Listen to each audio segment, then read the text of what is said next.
Shalom, shalom, shalom, peace and greetings to my brothers and sisters of the nation of Israel, the so-called blacks, Hispanics, and Native American Indians, the Israelites, who the Bible describes, who have been scattered worldwide, due to our disobedience. Welcome to another end of the week Sabbath class. I'm your brother Ananias. Brother Ezekiel. We are A.O.I, the Awakening of Israel, and as always, it's an honor, it's a privilege to come before you each and every week to give you another uplifting and edifying lesson, and this week is no different. So we appreciate everybody tuning in and those who will later on, Lord willing.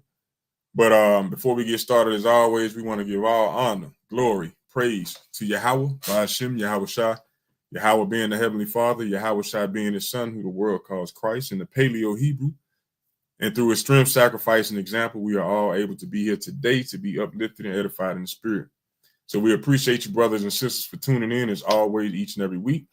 And we're going to continue to push and build, even with all the turmoil and all the uprising going on in the world today, we're going to continue to push and edify our brothers and sisters, making sure our election is complete or made sure, But nonetheless, welcome.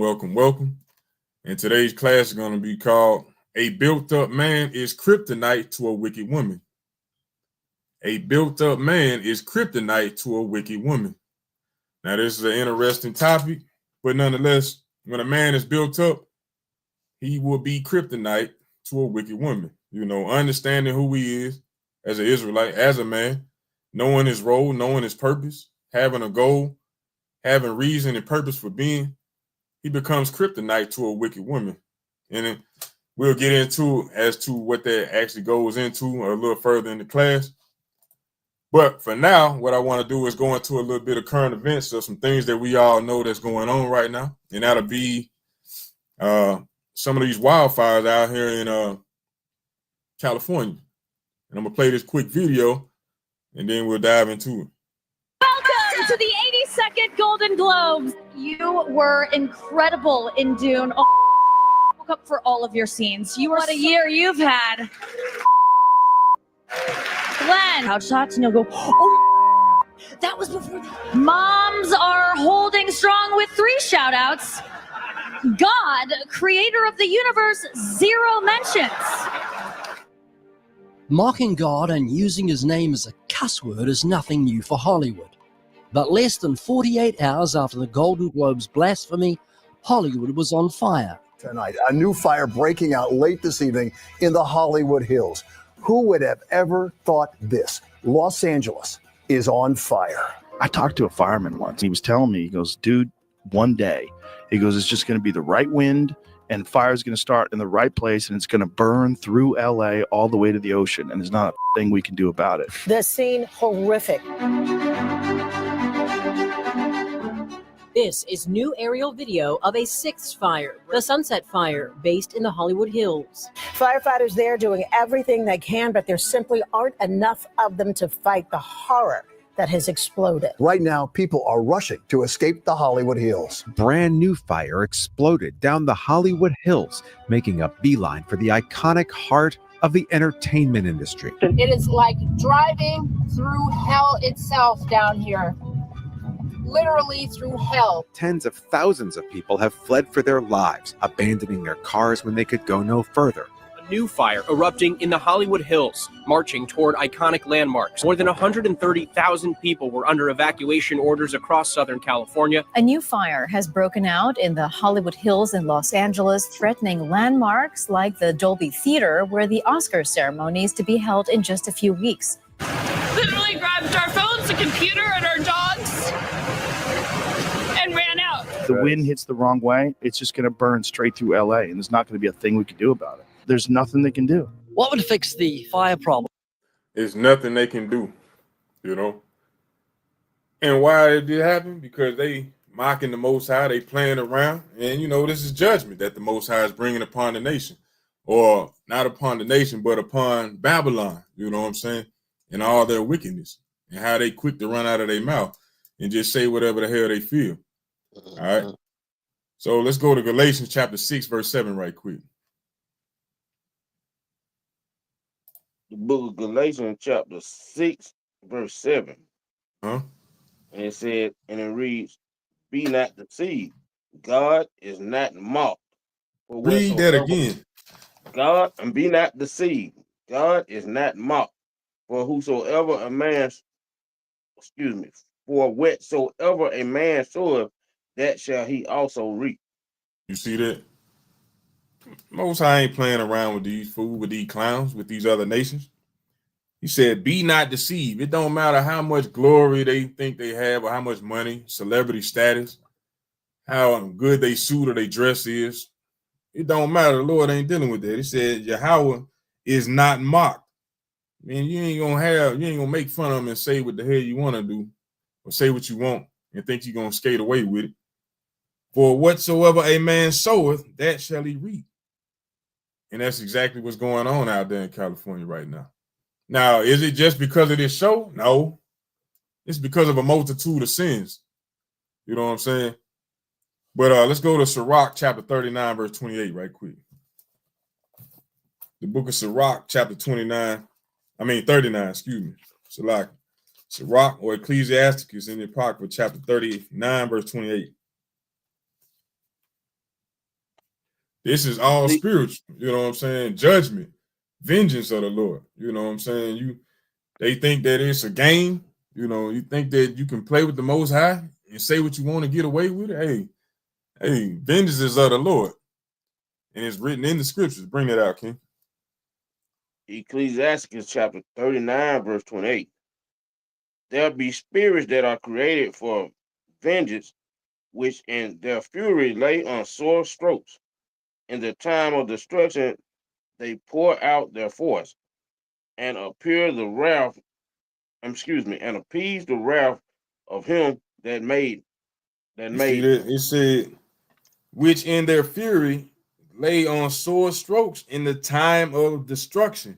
What you see going on out there right now in California, that's utter destruction, chaos.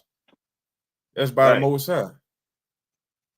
In the time of destruction, they pour out their force. This is a spiritual thing going on right now. That fire, that's spiritual. You know what I'm saying? Read verse 29. All right, verse 29.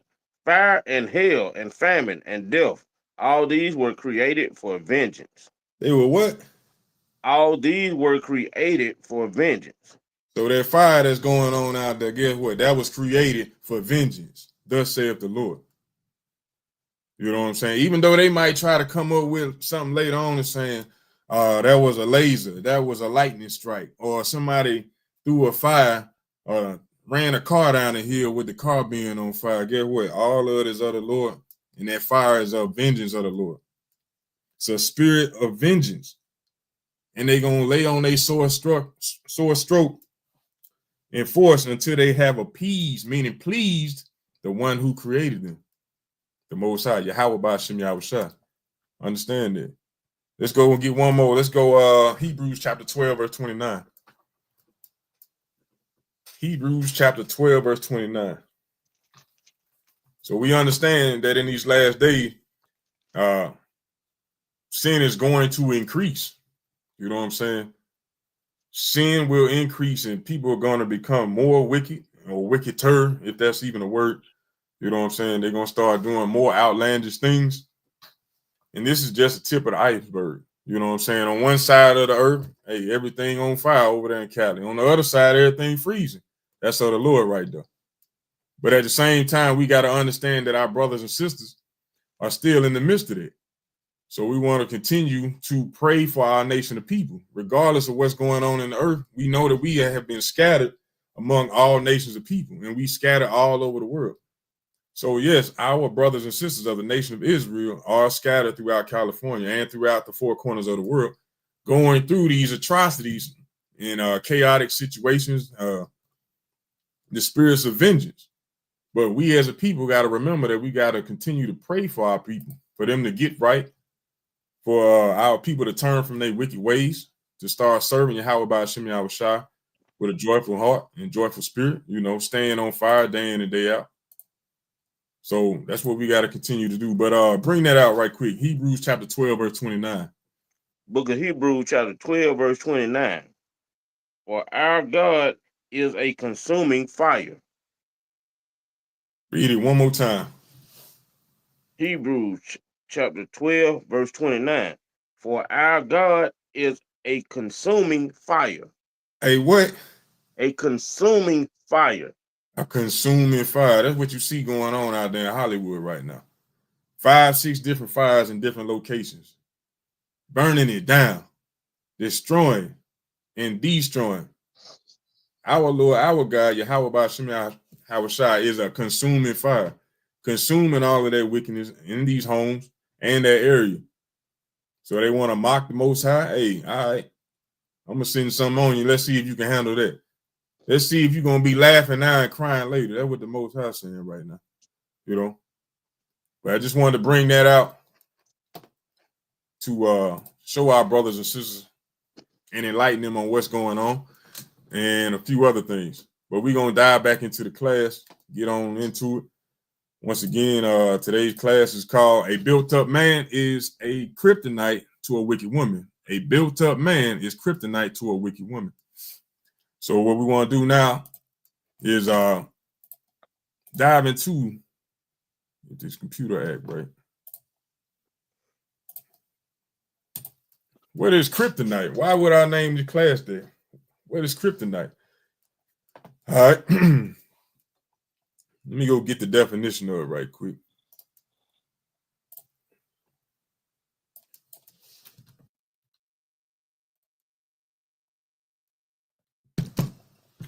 Says kryptonite is, now you would normally hear this from Superman, dealing with Superman, the comic books or the TV shows or the movie. This was a mineral, a green mineral. Let me see.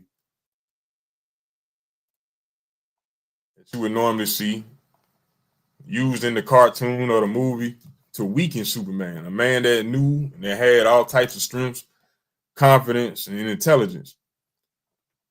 So it was something that can seriously weaken or harm a particular person or thing.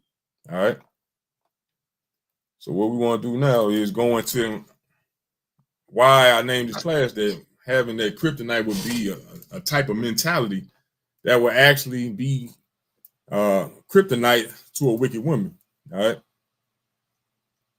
says a kryptonite mentality is a tendency to avoid or suppress emotions or behaviors that are difficult to experience. This can lead to self-sabotaging behaviors. Also, it goes into examining yourself. It says identifying your kryptonite. Recognize your kryptonite. Identify the emotion or behavior that you're most afraid of or afraid to feel or do. It says a way to deal with it is to acknowledge your kryptonite, talk about it with a trusted person, understanding the consequences, consider how avoiding your kryptonite might make things worse. You see, that's a little too much. All right. But going into this kryptonite mentality, as a built-up man, meaning a man that is spiritually able and aware and sound in mind, his mindset would be contrary or be something that's weakening to a wicked woman. And what I mean by that is, let's go to 1 Kings right quick. Let's go to 1 Kings chapter 2, verse 1. Because King David was a built-up man, a built-up brother that knew who he was. He knew who he trusted in. He knew where his strength came from. He knew what his duty was as a man. He knew exactly what he was supposed to do. And he charged his son with the same mentality. Let's read that. The book of 1 Kings, chapter 2, verse 1.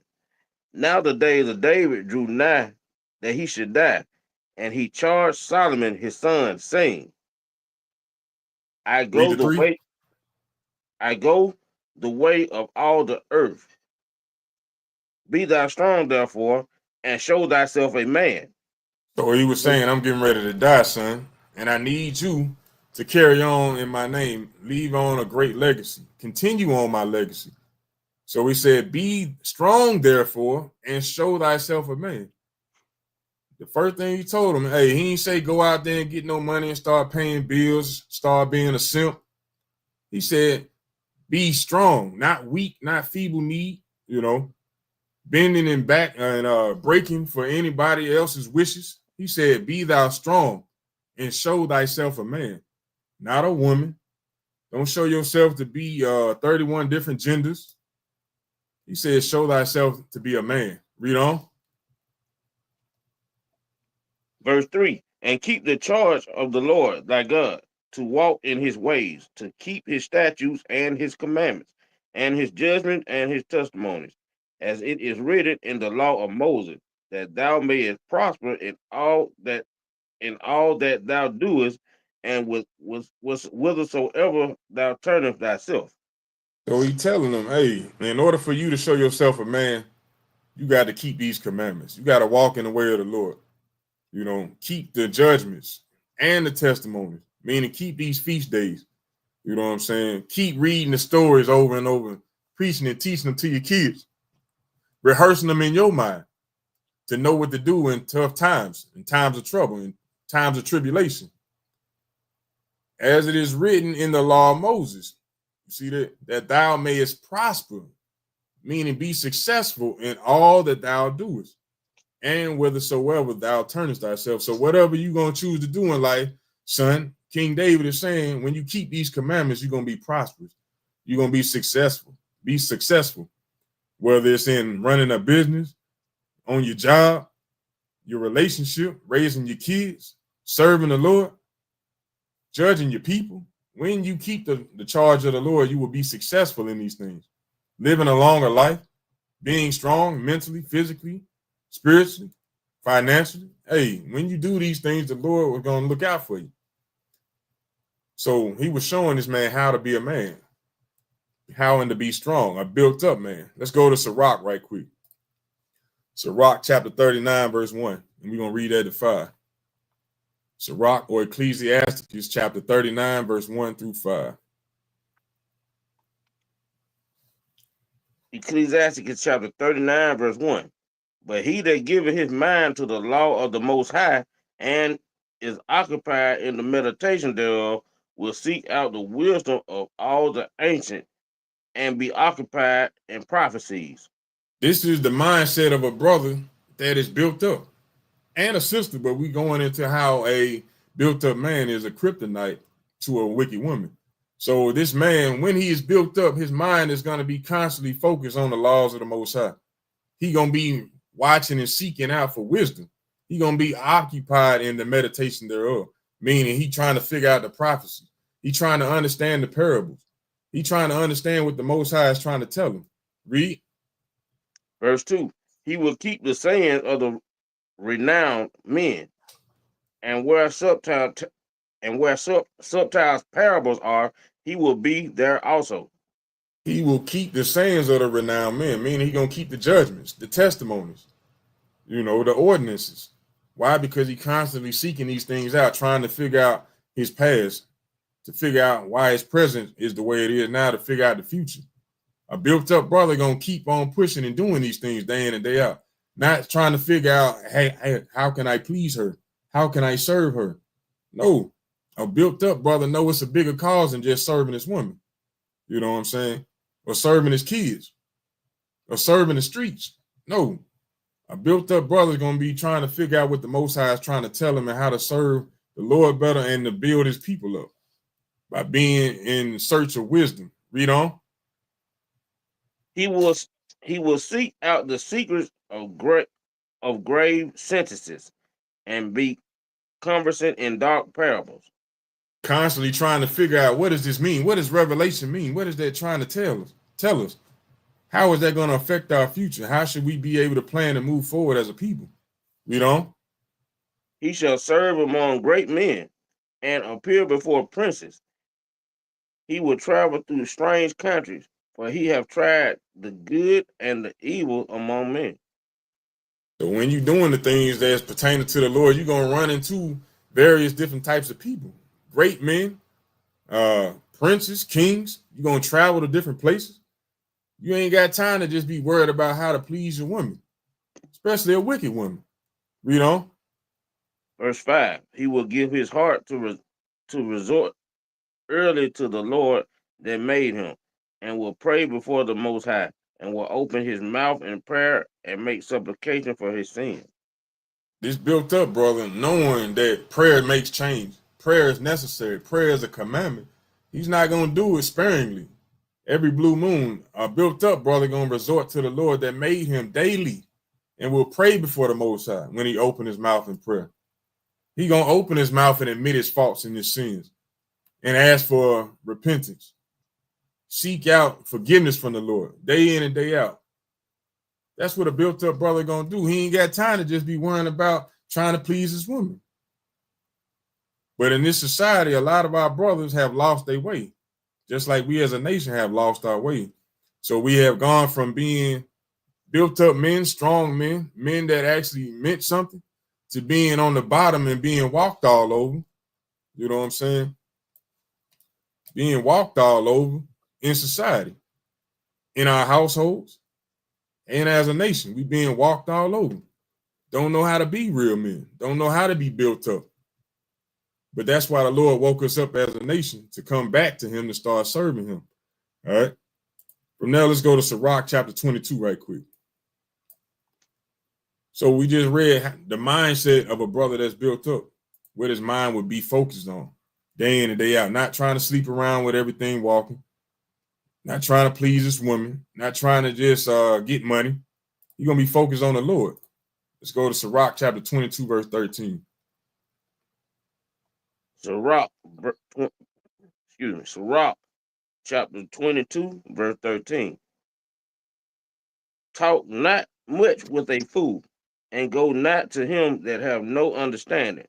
Beware of him, lest thou have troubles, and thou shalt never be defiled with his fooleries.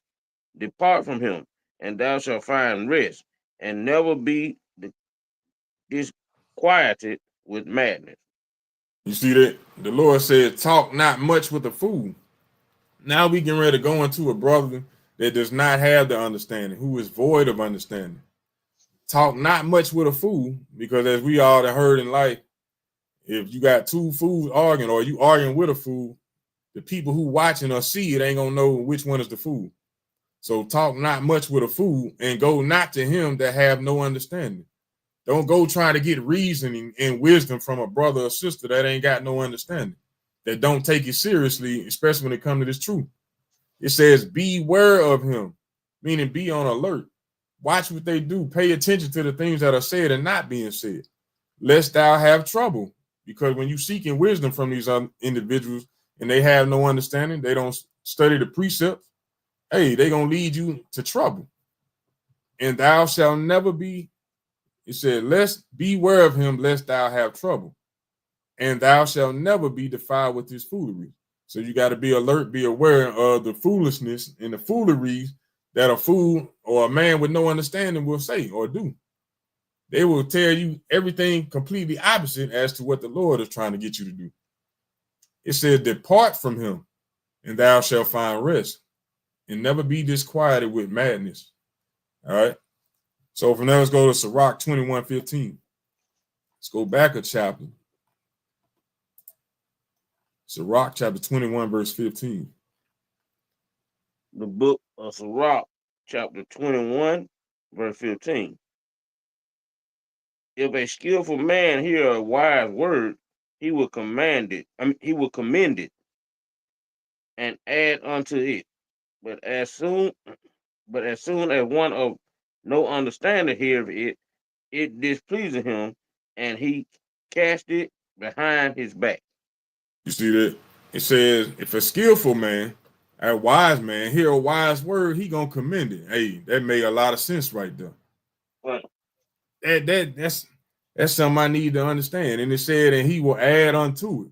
He gonna add that to his life, and he gonna add wisdom onto that. Just like just something simple. If they say in the world ain't no use of crying over spilt milk. That's just saying, hey, the milk already spilled, ain't nothing I can do about it. But a wise man will take that and say, hey, well, I need to make sure that I don't spill the milk next time. Or that it's not milk, or it's not put in the way to be knocked over. You know, he'll take that wisdom and he'll add on to it. you know. But it says, but as soon as one of no understanding, an unwise, a brother who's void of understanding, heareth it, it displeaseth him, and he cast it behind his back. Think about that. A man, he trying to do something, or he trying to make a move, and he's getting some form of counsel, supposed to get it or whatnot. But when he hear it, it displeaseth him. And he say, the hell with that. I know better. He cast that behind his back. You know what I'm saying? And women be looking for that. A lot of wicked women be looking for individuals or men that are void of understanding. Think about that. You see that in the world. A woman, sometimes a wicked woman be looking for a man of old age, knowing he got money, but he ain't got no strength and energy to do nothing with it. So she'll come in there and con him out of it. You know what I'm saying? Just to get that money. Don't give a damn about him, but she'll do what's needed or necessary to get that money. All right. So let's go to Proverbs chapter 7 right quick. Let's go to Proverbs chapter 7. I'm going to show you about the mindset of this wicked woman. You know what I'm saying? Because a wicked woman is just a woman who don't want to abide by the law, statutes, and commandments of the Lord. You know what I'm saying? It's no different than a man that don't want to abide by law, statutes, and commandments. You know? That will make you a wicked or evil individual. But what we're going to do now is go to Proverbs chapter 7. We're going to start at verse 4. We're going to read a little bit on this one, though. We're going to read the rest 4 on out. Go ahead, King. All right. Book of Proverbs chapter 7, verse 4. Uh-huh. Say unto wisdom, thou art my sister, and call understanding thy kinswoman. Verse 5. Read. That they may keep thee from the strange woman, from the stranger which is flattered with her words. So we're supposed to be calling upon wisdom, looking for wisdom, listening for wisdom, to be able to identify the strange woman who flattereth with her words, who is manipulative with her words, who is cunning with her words, crafty with her words, vindictive with her words. Read. Verse 6. For at the window of my house I looked through my casement. Looking through the window. Read. And beheld among the simple ones, I discerned among the youths a young man, void of understanding. So this woman looking through the window, looking for a simple one, and discern a young man void of understanding. So this woman is in the house looking, who can I get over on? Who can I manipulate? Who is out here that's void of understanding? Read. Passing through the street near her corner, and he went the way to her house. So she see this young brother walking by. Read. In the twilight, in the evening, in the black and dark night, and behold, there met him a woman with the attire of a harlot and subtile of heart. So you see these women, they, especially in the world, they'll be just what they call streetwalkers. They see a man, he might be looking and catching. They might make eye contact. Excuse me. Soon as they make eye contact, she like, it's on. She walking around with the harlot attire on. I mean, got the hooker clothes on, you know. But don't be alarmed and don't think that this only pertains to the women who out walking the street or working in the strip club. This also pertains to women who also trying to look the part as well. You know, trying to present themselves to be women who are modest. You know what I'm saying? Put on the whole get up. They got the head wrap on. They got the dress on, the fringes. You know, hey, same thing be happening with them as well. They be looking for that individual who is void of understanding. You know, read. Verse 11. She is loud and stubborn. Her feet abide not in her house. It's giving you context clues. It's saying this woman is loud and stubborn, loud as hell, and can't be agreed upon on anything. Stubborn, want to do her way all the time. This is the type of woman who is a wicked woman who is trying to find a man who is void of understanding. Read. Verse 12. Now is she without, now is she without, now in the streets, and lieth in wait at every corner. Waiting on an opportunity. Read. Verse 13. So she caught him and kissed him, and with an impudent face said unto him, I have peace offerings with me. This day I have paid my vows. So that's basically her whispering them sweet nothings in his ear. Come on, Big Daddy. All it is, whispering them sweet nothings in his ear, building them up, pumping them up. This is to a brother that is void of understanding, who don't understand what's going on.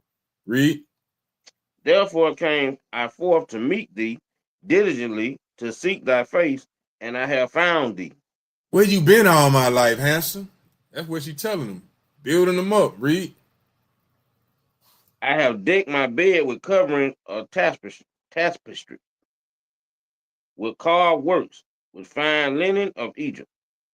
Talking about all the good work she got. Hey, I got a new bed. I've been waiting to break it in. I got some new Egyptian cotton on it, or Egyptian silk. Read. I have perfumed my bed with myrrh, aloes, and cinnamon. It's smelling good. Read. Come, let us take our fields of love until the morning. Let us so how you pronounce that? Soulless. Let us solace ourselves with love. So they like, let's go make love right quick. Read. Verse 19. For the goodman is not at home. He is gone a long journey. I ain't got no husband. Ain't nobody here. I'm by myself. Read. He had taken a bag of money with him and will come home at the day appointed. He gone on a long trip. It's just me right now. Read. With her much fair speech, she caused him to yield. With the flattering of her lips, she forced him. See that? She telling him how good he looked, how proud of her she is of him. We can be a power couple. You know what I'm saying? We can do this, we can do that together. Let's travel. Let's get this worldly experience. Let's live life together. I'm here for you, baby. Read. He goeth after her straightway, as an ox goeth to the slaughter, or as a fool goes to the correction of the stocks. So he like, yeah, that sound real good. Now she got him putting his finger in her back pocket. You know what I'm saying? Everywhere she go, he there. He don't know how to live without her. He following her like an ox to the slaughter, or a fool to correction. Read. Till a dart strike through his liver, as a bird has it to the snare, and knoweth not that it is for his life. See that he don't even know that what's going on is for his life, or for the things that he got. Gonna drain him for everything that he got, or use the hell out of him, because his brother's not built up. He ain't got no experience. He ain't got no training, and he ain't willing to learn. And this woman knows these things. Let me play this video right quick. You know what? Keep reading. Verse 24. Hearken unto me now, therefore, O ye children, and attend the words of my mouth. So this is wisdom speaking. Hearken unto me, therefore, O ye children of Israel. Read. Let not thine heart decline to her ways. Go not astray in her paths. Don't go into the ways of the strange woman, the woman who is not abiding into the ways of the Most High. Do not follow that. Read. For she had cast down many wounded, yea, many strong men have been slain by her. Her Many house, what? many strong men have been slain by her. Many strong men have been slain by her. And it ain't necessarily talking about put to death. You know what I'm saying? Slain, meaning put him through the ringer, took him down through there. What are you talking about right there? Many strong men have been slain by her, by this wicked woman. Read. Her house is the way to hell, going down to the chambers of death. Read that one more time, King. Her house is the way to hell, going down to the chambers of death. See, a lot of our brothers, they got to be aware, mentally aware, or what they say, emotionally intelligent. Got to be understanding. You got to be able to peep game and understand what you're dealing with or who you're dealing with. Said this strange woman, her house is the way to hell, going down to the chambers of death. A lot of brothers want to avoid counseling and understanding and don't know what the hell they getting into because they wide open, nose wide open, they green. So they'll follow that woman because she come with flattering words, not knowing that you're getting ready to end up in a house headed to hell, a house of death, chambers of death, and you ain't gonna know how to escape because she caught you up when you were void of understanding. You know what I'm saying? Bring out precept right fast. Go ahead, King. This is the book of Matthew chapter 15, verse 14. And it reads, let them alone. They be blind leaders of the blind. And if the blind lead the blind, both shall fall into the ditch. So if you the type following behind your woman, then her lead you. She blind and you blind as well. And the only thing she gonna do is lead you. Both of y'all gonna fall in the ditch. If both of y'all fall in the ditch, who gonna save who? Y'all ain't gonna be able to save each other.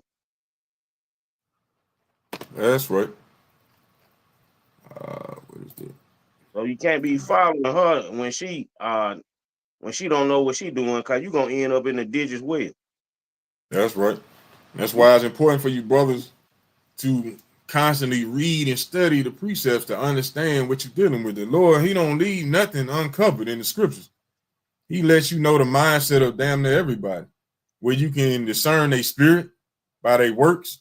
You know what I'm saying? How they speak, how they carry themselves, their actions. The Lord gonna describe everything to make you aware of what's going on. But in this society today where we void of understanding, our brothers and sisters be trying to do the complete opposite of what they were designed to do. And I'm gonna show you a quick video just to elaborate more on. If it'll play. Think that men were created to serve them. So if you ain't serving them, they don't want to hear nothing you got to say because man, did you hear that? I played. Women want men to be women. Women want society to transform a male into a female. Women hate women. Women hate each other. But they want to get a man and then make him embody all of the characteristics of a woman. Women don't listen to men. Women think that men were created to serve them. And that's how backwards this society is right now, where a woman actually does think that a man is supposed to serve them. Because this world is upside down, as we all know. Everything is out of order. Therefore, a man, instead of him serving the Lord, he's serving his woman. He's doing everything out of order. He's serving everybody but the Lord. He's putting the Lord on the bottom and he's putting everybody above the Lord, including himself. So, matter of fact, let me get that precept right quick in Jeremiah. What is that? Jeremiah 31-22, I believe. You get Jeremiah 31-22. All right. Everything in this society is ass backwards. Men out here trying to be Casanovas, trying to get a woman the world, and the woman like, if you ain't serving me, I ain't dealing with you. And the Lord tells you and gives you clues about these things in the scriptures. But if we don't read, we will not know. And contrary to what the world say, what you don't know won't hurt you. That's a damn lie. The Lord give you everything that you need, brother and sister. You know, but read that right quick. Jeremiah 31-22. Book of Jeremiah, chapter 31, verse 22. How long wilt thou go about, O thou backsliding daughter? For the Lord hath created a new thing in the earth. A woman shall compass a man.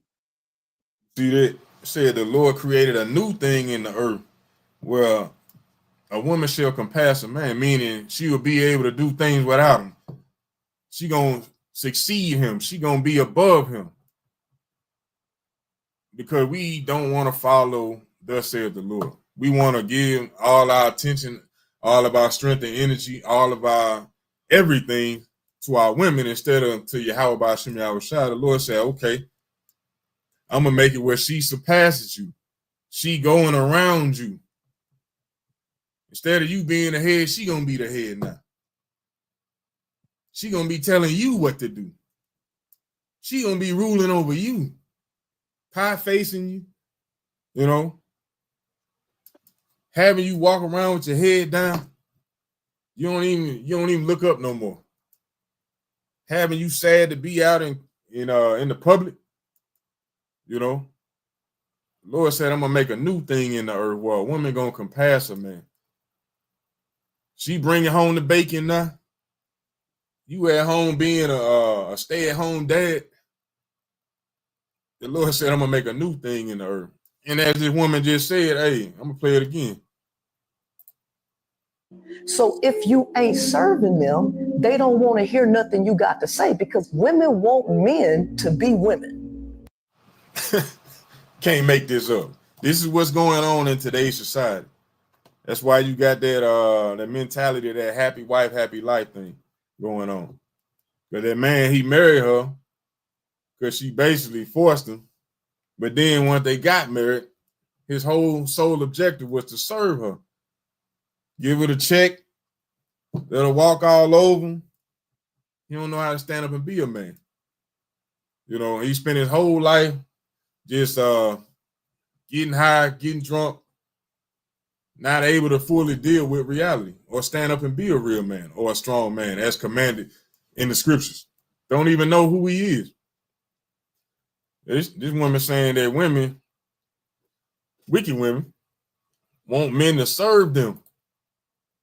And if they ain't doing that, Women want society to transform a male into a female. Women hate women. Women hate each other. But they want to get a man and then make him embody all of the characteristics of a woman. Women don't listen to men. It's sad and it's an ugly truth, but that's how it is in this society, in this world that we living in right now. You know, that's why you got brothers trying to run over to other countries and what they call them passport bros, trying to get the hell on because they can't stand up and be real men here in this society without knowing the scriptures. So they got to flee and get the hell on. You know. All right, from there, let's go to let's see, Matthew chapter 7, verse 15.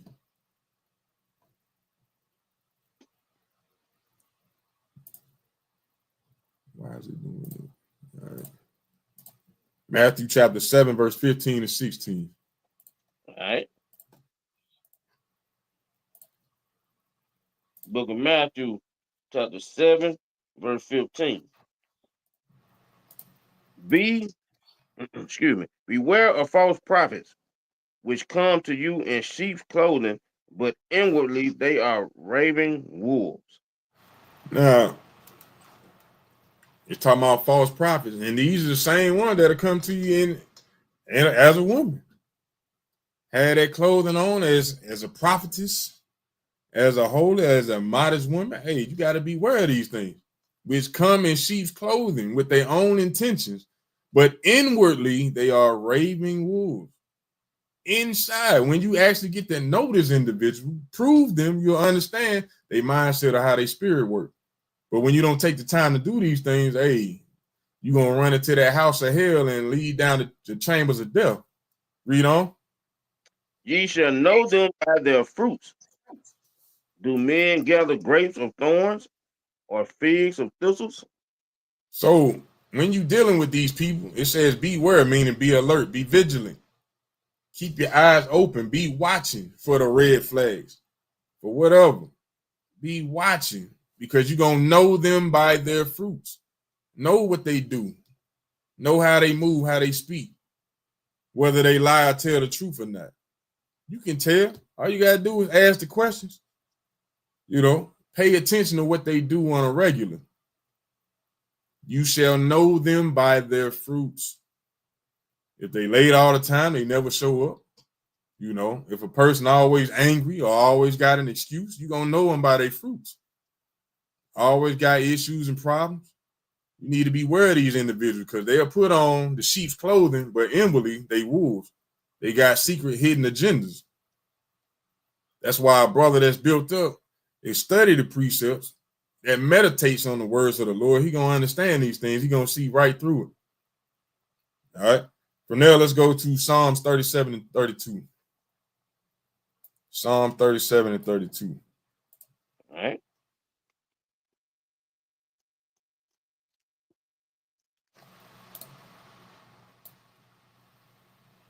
Psalm chapter 37, verse 32. Book of Psalms, chapter 37, verse 32. The wicked watcheth the righteous and seeketh to slay him. And that's what you're doing when you read and understand the scriptures. The Lord lets you know the mindset of the wicked. They watching the righteous and seeking an opportunity to slay him. Not necessarily murder. Not necessarily murder, but to slay them, to put them through the ringer, to cause them to fall. The wicked be watching the righteous. They learn from them just so they can manipulate and use it against you. You got to understand these things. That's why a built up brother got to keep building himself up. He can't run, he can't tuck his tail. He can't be one of them brothers that's void of understanding. Otherwise, you're going to be overthrown. You ain't going to know how to move. You're going to get yourself jammed up in a situation where you ain't going to know how to move. I put it that way. You're going to be scared and you're going to make the wrong decision and lead yourself to hell. All right. Let's go to First Ezra chapter 4 right quick. The book of First Ezra chapter 4, verse 14. And I need my brothers to pay attention to this class. Everybody can learn from it because we all gonna have to teach on it regardless one day. But I need my brothers in particular to understand this. You got to build yourself up to be strong, not sluggish or slothful. You got to constantly be building yourself up. Once the Lord actually give you opportunity to learn this truth, don't take it for a joke. Don't take it for granted. Open that book and study and read it and apply it to your life. All right. Let's go to First Ezra chapter 4, verse 14. The book of First Ezra chapter 4, verse 14. And said, come, let us go and make war against the sea, that it may depart away before us, and that we may make us more woods. Where you reading it? You said First Ezra, my bad. Yeah, First Ezra chapter 4, verse 14. Bad. I was in Second Ezra.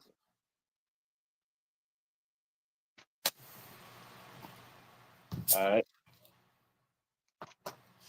The book of First Ezra, chapter 4 and verse 14.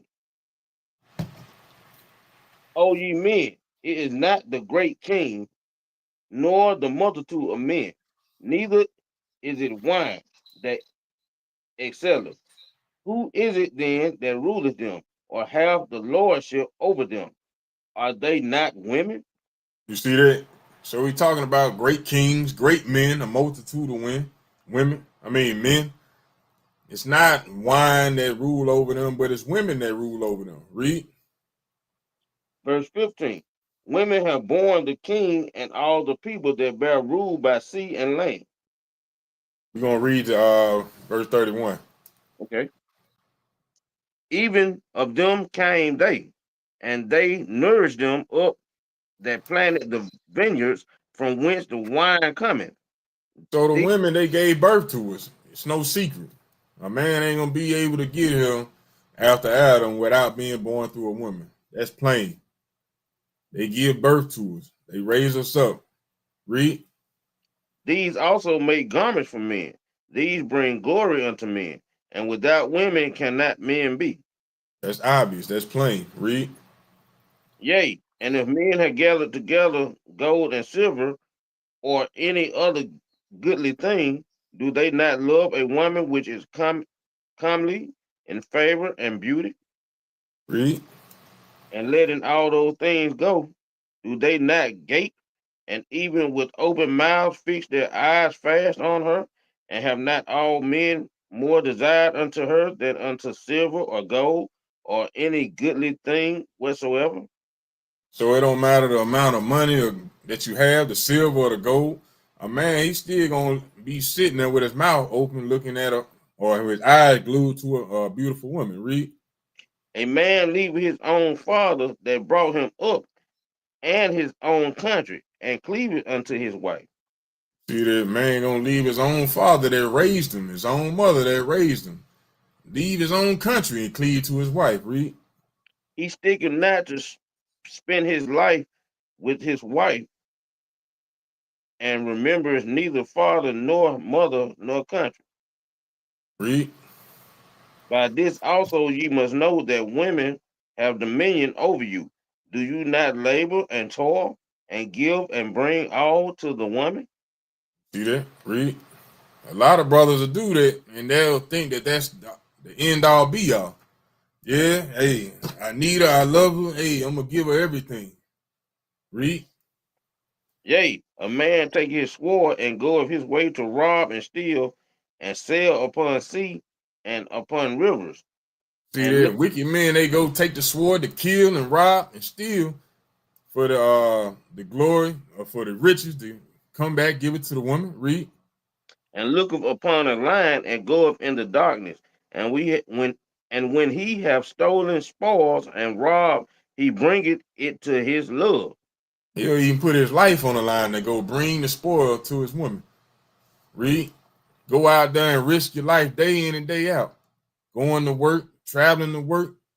You know, you do all these things trying to please and bring it home to your love, but you ain't doing none of that pertaining to the Lord. You got an excuse when it comes to the Lord. Read. Wherefore a man love his wife better than father or mother. Read.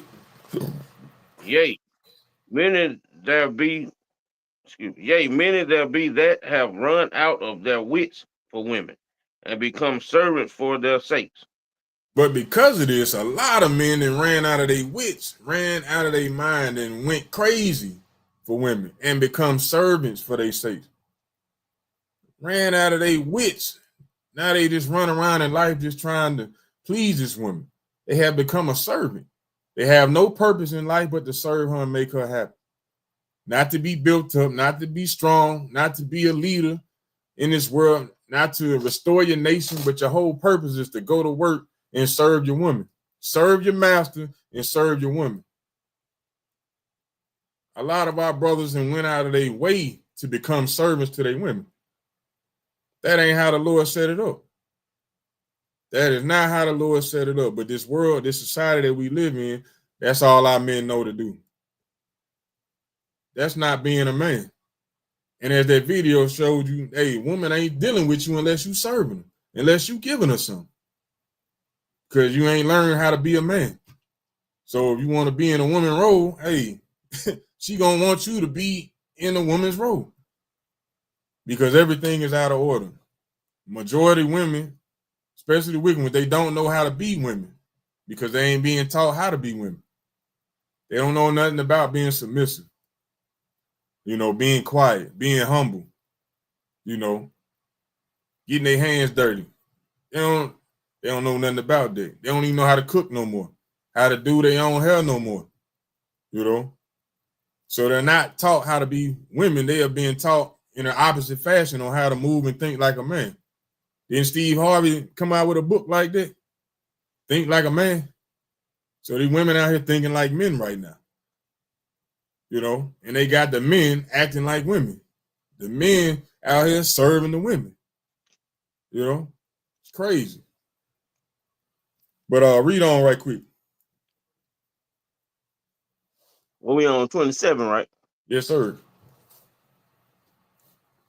Many also have perished, have erred, and sinned for women. Read that again, King. Many have also perished, have erred, and sin for women. Many have erred, sinned, been put to death for women because they rather follow their woman rather than follow the Lord. As we read earlier, hey, that woman's household is going to lead to death and hell, or hell and death, because that's not how it's supposed to be. You know, it said many also, the same ones that became servants, they also perished, erred, sinned for women. These are brothers that did not know their purpose, did not understand what they're supposed to be doing as husbands, as fathers, as brothers. They had no understanding. They were void. So they went with what the world said, and they became servants. They went with what their mind told them, not with what the Lord told them, but they leaned on their own understanding. Read on. And now, do ye not believe me? Is not the king great in his power? Do not all regions fear to touch him? So the king is great in all the things that he do. Read.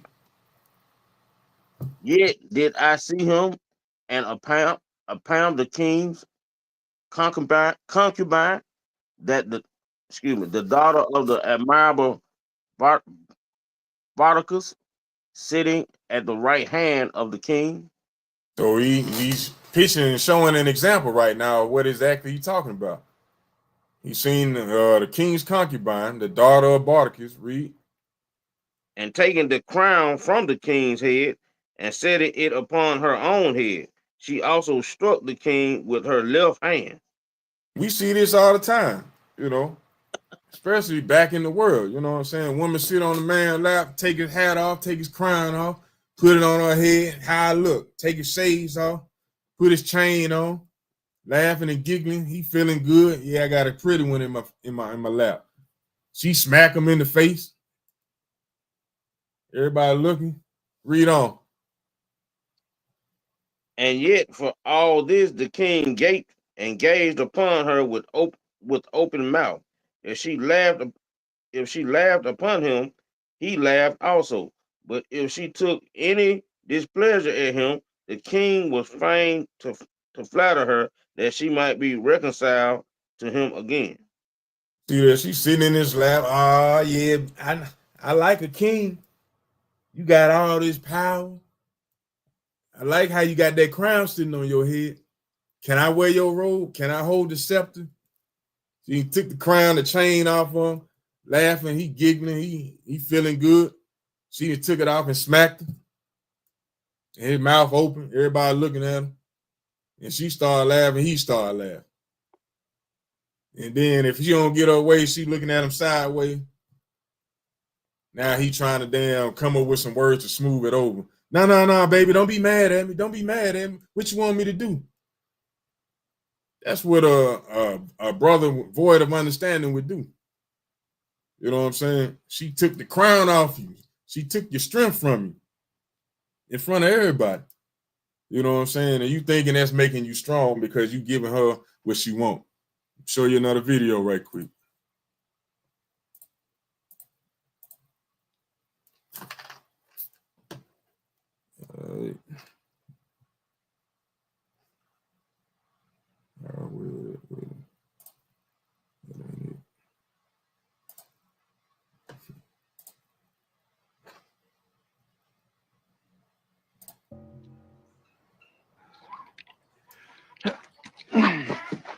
That's kryptonite. Which has no effect on me ever since I gave up my powers. You gave up your powers? Can't say I miss these chats. Now, this is a TV show of Superman. Now, I know it's an Edomite, but we using this as an example to show you what men are willing to do to give up, you know what I'm saying, to please his woman or please his family. You know, let me start it over.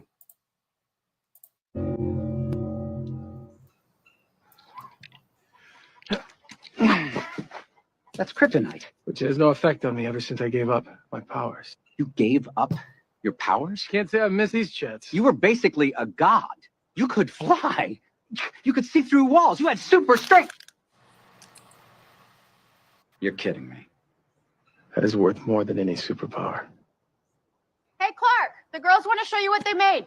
I think it's time for you to... Still stronger. You took all the fun out of it. Enjoy your little slice of mediocrity while you can, Clark. You're all doomed anyway. You see that right there? That man gave up his powers. He said, you were like a god. He said, yeah, but I'd rather deal with my family. Think about that. That's exactly what we did as a people. And a lot of these brothers who are not built up, they doing the same damn thing. They giving up their powers, their ability to lead, to be strong, to raise up and save their people. They giving that ability up to go home and be a stay-at-home dad. That's weak as hell right there. That's weak as hell right there. Superman, a man that had all these different abilities to do this, to do that, just like being in this truth. You got the ability to see through walls when you understand these precepts. You understand why things happen, how to prevent things from happening, where your strength comes from. You know what your weakness is. But that man said, to hell with it, I'm going to give up all of that to go home and be a family man, to be a damn stay-at-home dad. Now, as brothers in this truth, hey, we ain't supposed to give up our power. Our powers still enable us to be in our family's lives. But a lot of brothers say, to hell with it, I'm going to just go back into the world. To hell with these powers. This ain't getting me what my woman wants. So they'll give it all up just to go home and be mediocre, excuse me. To be a stay-at-home dad, just a keyboard warrior. If they do that, or just scroll on Facebook all damn day. They don't want to put in the work no more to save their people. They'll rather run, tuck tail, or chase women. Give up their superpowers to be nothing. Horrible. Let me go to Isaiah chapter 3, verse 12 right quick. Book of Isaiah chapter 3, verse 12.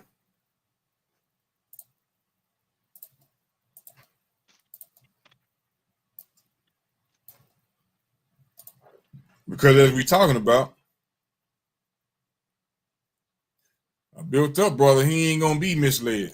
That wicked woman, she ain't seeking a man that's built up, that has understanding. She's looking for a brother that's void of understanding. She's looking for the signs. She's paying attention. I'm in the wrong book. And that's because the built up brother, she's not gonna be able to run over. She's not gonna be able to have her way and do any and everything she want to do. She gonna have to humble herself down and do as her husband instructs her to do. And a lot of women, especially black women, don't want to deal with that. So they'll rather have a weak brother, somebody who they can tell what to do. Somebody who's right. He gonna point which way, how high to jump, how fast to run. She want to be in control of all those things, but she don't want to let her husband control her or guide her or lead her. Right. Let's get Isaiah chapter 3, verse 12. Brother, right on point with that, though. The book of Isaiah chapter 3, verse 12. As for my people, children are their oppressors, and women rule over them. Oh, my people, they which lead thee cause thee to err, and destroy the way of thy path. You see that? As for my people, he ain't just saying kids. Where it said, as for my people, children are their oppressors. He ain't just talking about kids right here. He said my people, and women rule over them. In this society, our women ruling over us, and we are being oppressed. And it said, oh, my people, they that lead thee, the ones who leading would be that woman that don't understand what's going on. Cause thee to err, to go the hell off, and destroy the way of thy path. had a man growing up with women tendencies, had a girl growing up with manly tendencies. You know what I'm saying? The girl trying to be independent while the boy being dependent. Think about that. The Lord said, my people are being oppressed by kids and the women ruling over. But the ones that's leading them going to cause them to err and destroy the way of the path. They don't know which way they're supposed to be going, what they're supposed to be doing in life. From there, let's go to Sirach 25 right quick. All right. Book of Sirach, chapter 25, and we're going to start at verse 13.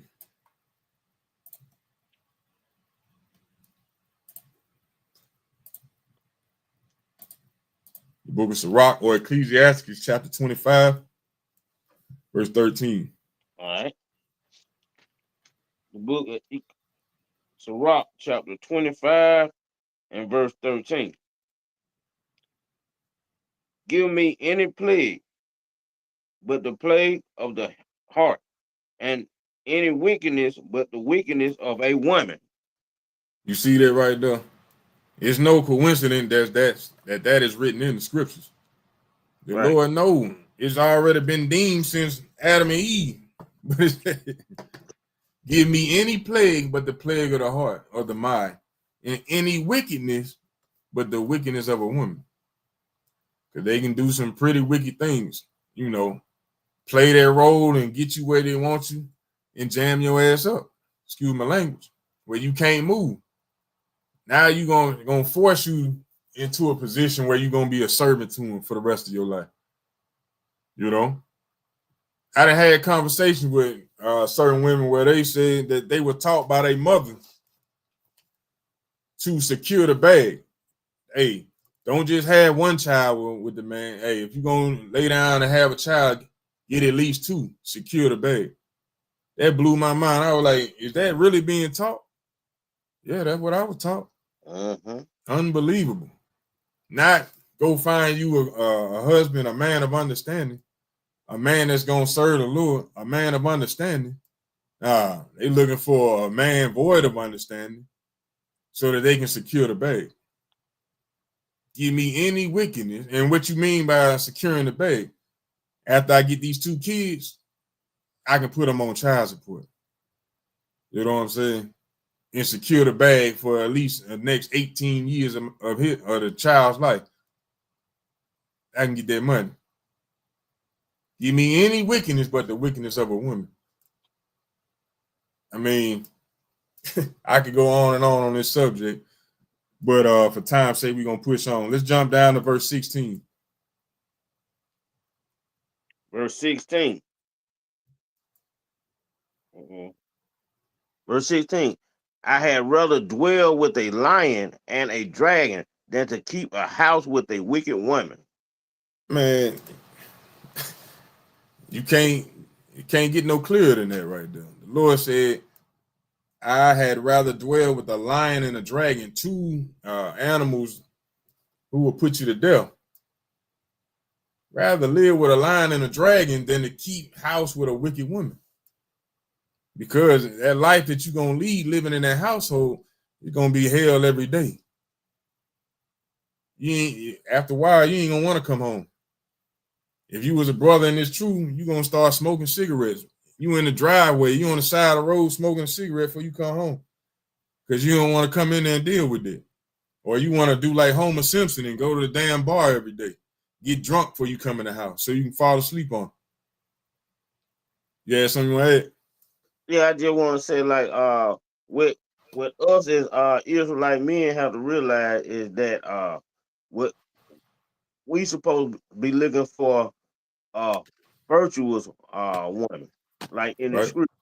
And the definition of a virtuous woman is a woman who is God-fearing, family-oriented, and has a strong moral compass.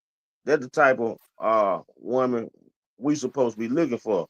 And I'm gonna read Proverbs chapter 31 and verse 10 through 12 right fast, just to give you a understanding.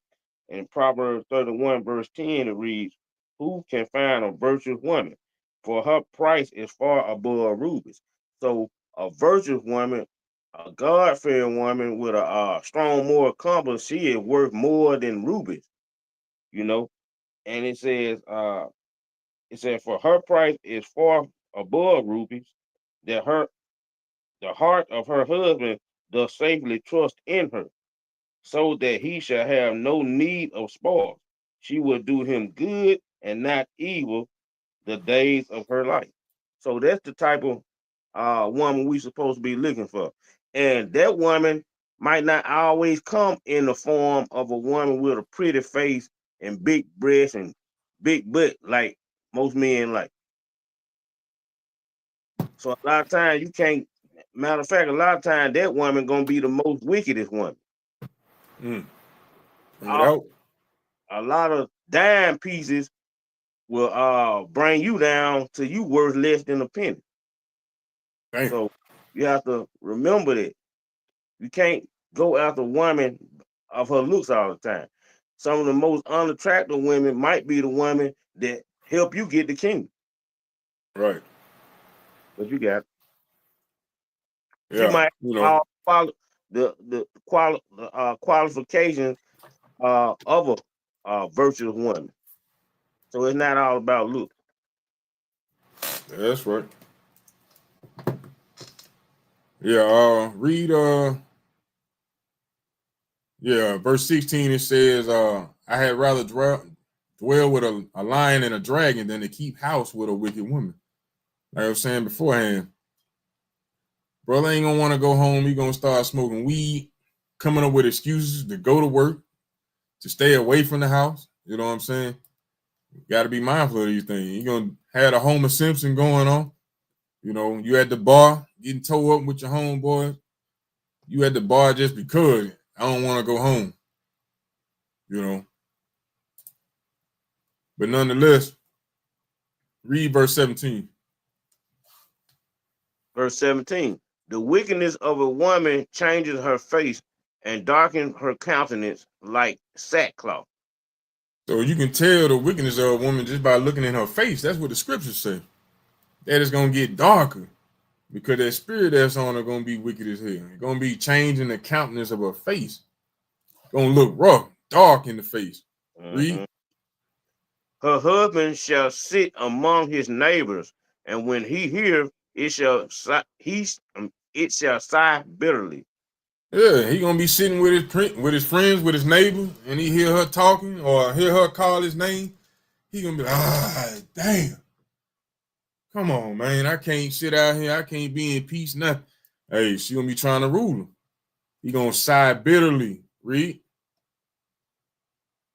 All wickedness is but little to the wickedness of a woman.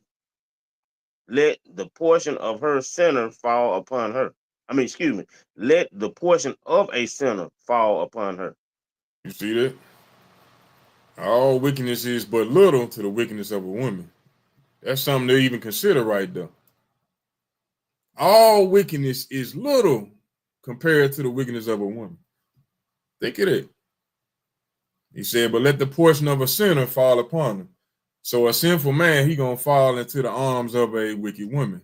Think about that. All right, let me see.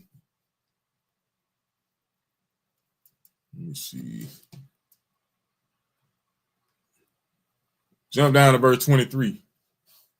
Okay. Verse 23. A wicked woman abateth the courage, maketh an heavy countenance and a wounded heart. A woman that will not comfort her husband in distress maketh weak hands and feeble knees. You see that? A wicked woman will abate the courage, meaning strip that man of his strength, of his courage. He used to be strong, but he started dealing with him because he was not built up. He was void of understanding. He ignored the red flags. He didn't ask no questions. He just was thinking with the little head instead of the big head, you know. So he made the wrong decision and he ran up into a wicked woman who, over time, she stripped him of his courage, of his strength, of his purpose. Maketh a heavy countenance and a wounded heart. Now his mind is confused. He depressed. He don't know what to do with himself.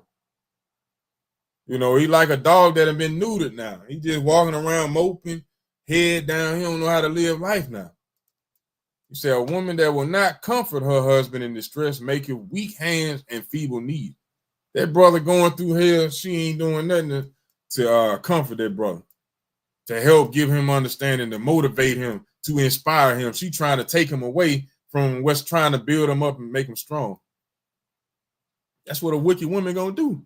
Pull you away from what you need to be built up as a strong man, to keep you weak so she can rule over you. Make you a servant unto her. And you too blind and void of understanding to realize it. You just saying, oh, well, yeah, she loves me. Nah. Hey, and the weaker, she knows that the weaker you are, the stronger she is. That's right. Whenever you gain a little strength, she lose her strength. So a wicked woman is gonna do her best to just keep you at your lowest so she can stay at her highest as far as rulership over you. Oh yeah. You remember it was a guy worked with me and brother Ananias back in the day. He couldn't even open his check, take his check out the envelope. He had to let his wife take the check out the envelope. They gave him his check with his envelope already open, and he panicked. About where his wife gonna say when he get home, and his envelope is open without her being the one that opened. Man, he panicked too. Hey, I need another check. You need to put it in an envelope and seal it. Right. Hey, we can't make this up, man. But this is a class that has to be taught and spoke upon because, you see it time in and time out in life. You know what I'm saying? As I was coming up in this world, really never really paid attention to it. But once coming into this truth, I started seeing it more and more and more and more, and it was very disappointing. So, we got to speak on it, got to teach on these things because everything is a teachable moment. Some may not like it, but hey, it is what it is. That's what the Lord said. Hey, I made your head strong against their forehead. So we're going to get his word. We're going to get his truth. We're going to speak about it. And hey, it is what it is. But Lord willing, our brothers and sisters learn from this so they don't make the same foolish mistakes. Because as we read, the Lord is breaking it down and being very descriptive about what a wicked woman is capable of, the characteristics of how she moves and speaks, and how a weak brother moves, a brother that's void of understanding, how he moves, and we're going to get into the requirements of a strong brother, But brothers, be attentive to the fact that a wicked woman will strip you of your strength and courage, make you weak. She in your house putting hands on you. Not that you supposed to be putting hands on her or y'all putting hands on each other, but she in the house putting hands on you and threatening you with the police, threatening to take the kids, threatening to walk out and leave, threatening to to cut you, to kill you. You better not do that. You better do what I tell you to do. And these brothers become simple-minded, void of understanding, weak-handed, and feeble knees. They bend to her will and run away from the things that are supposed to be strengthening them, like brotherhood, like serving the Lord, like studying the precepts. But let's read on, King. 24. Let's read all the way down to 26. All right. Verse 24. Of the woman came the beginning of sin, and through her we all die. See that? Now, what was the beginning of sin? That was idolatry. But that sin came through her because she was what? Beguiled, deceived by the serpent, which is not a snake. It's a man. It's a doctrine. It's a philosophy. But other women came the beginning of sin, and through her we all die. We need to understand these things. Read on. Give the water no passage. neither a wicked woman liberty to gad abroad. It said, give the water no passage. That's just like where it said, neither a wicked woman liberty to gad abroad, meaning just run her mouth and say whatever the hell she wants to when she feeling the need to. Likewise, a brother shouldn't do that either. You know? But read on. Verse 26. If she go not as thou wouldst have her, cut her off from thy flesh and give her a bill of divorce and let her go. Now, are we advocating for divorce? No. But we telling you, brothers, to build yourself up, to make yourself strong so you can recognize and understand what it is that you're supposed to be doing and how and what you need to push forward with in life, including your rib or the people you even associate with. You know, you need to understand what the purpose of a husband is, what the purpose of a wife is. You know, what were you both you all created to do? You know, how to move, how to deal, you know, how to handle different situations. But if you're trying to just go chase after somebody just because of how they look, you're gonna end up with a dragon, you know, trying to hide the wind. You're gonna keep her away while she causing all type of chaos, you know. You trying to hide that, and you still at the house living with a wicked woman, you know. Hey, the Lord said if she ain't going the way you needed, hey, give her that bill of divorcement. But we ain't advocating that. But go ahead, King. Oh yeah, I mean, this is the book of 1 Corinthians chapter 11 and verse 8. For the man is not of the woman, but the woman of the man. Because woman was created from Adam's rib. Where you reading that? This the book of 1 Corinthians chapter 11 verse 8 through 9. All right. For the man is not of the woman, but the woman of the man. Neither was the man created for the woman, but the woman for the man. Going reading that to say that the woman is supposed to be the man's helpmate. She's not supposed to be the one to tear this man down and try to rule over her. He's gonna be her protector. She can try to rule over him and talk down on him and put him beneath her. But when it comes to that time of when she needs protection, who she gonna be looking for? She gonna be looking for him. Mm-hmm. But you trying to put him on the level as a woman. A woman can't protect this. So you have to recognize your role and recognize his role and let him play his role, do his role. If you got a husband that's willing to be the type of husband that he's supposed to be, don't try to tear that brother down and rule over him and try to assert authority over that brother. Right. What you got? Let me go to 2nd Ezra right quick. And this is why that strange woman that we read about in Proverbs was looking for a man void of understanding. Let's go to 2nd Ezra chapter 14, verse 13. Because this is a requirement of a strong brother, a built-up man. All right, is that what I want? Yeah. 2nd Ezra chapter 14, verse 13. It says, now therefore set thine house in order and reprove thy people. Comfort such of them that be in trouble and now renounce corruption. So that woman, she looking for a man void of understanding because he ain't gonna know how to set his house in order. She know if he set his house in order, she got to be in submission to that man. And a wicked woman ain't trying to be in submission. She is not trying to be under this man. She want to rule over him.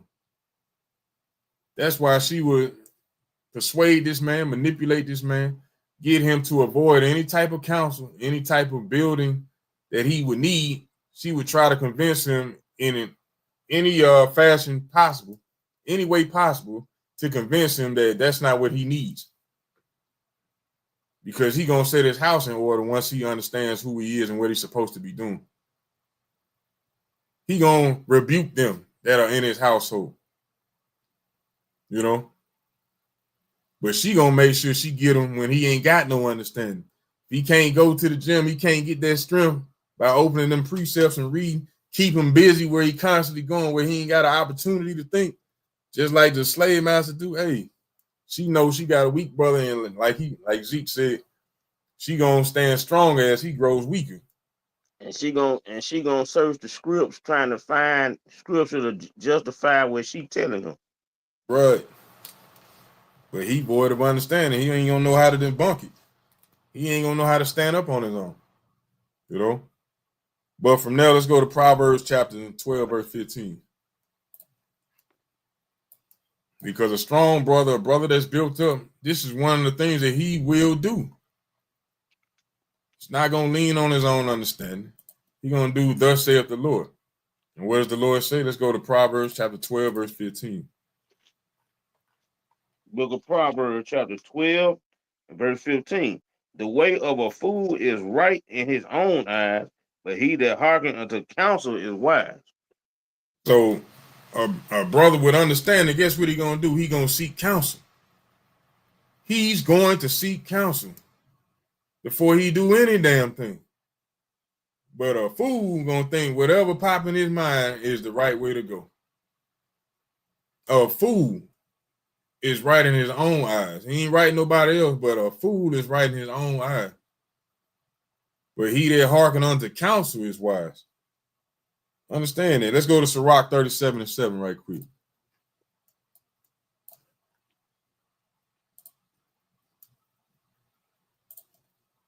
Sirach chapter 37. We're going to